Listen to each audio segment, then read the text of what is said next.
আসসালামু আলাইকুম।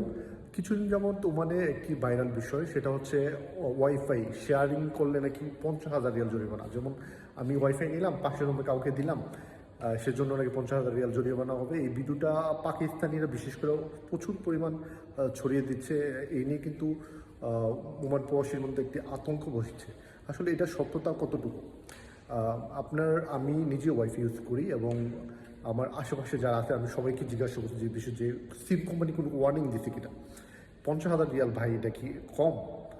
যদি এরকম কিছু হয় অবশ্যই সিম কোম্পানি ওয়ার্নিং দেবে যে অনলি তুমি চালাবা। তো আমার মনে হয় না, যদি আপনাকে শুধু বলে যে তুমি একজন চালাইতে পারো, কেউ ওয়াইফাই নেবে বলে মনে হয় না। তো আমার মনে হচ্ছে যে এমন করতে পারে, কিছু লোক আছে যে একটি ওয়াইফাই নিয়ে পুরো অঞ্চলকে ডিভাইসের মাধ্যমে তারা নিয়ন্ত্রণ করে, ওইগুলা বন্ধ করা উচিত আমার মতে।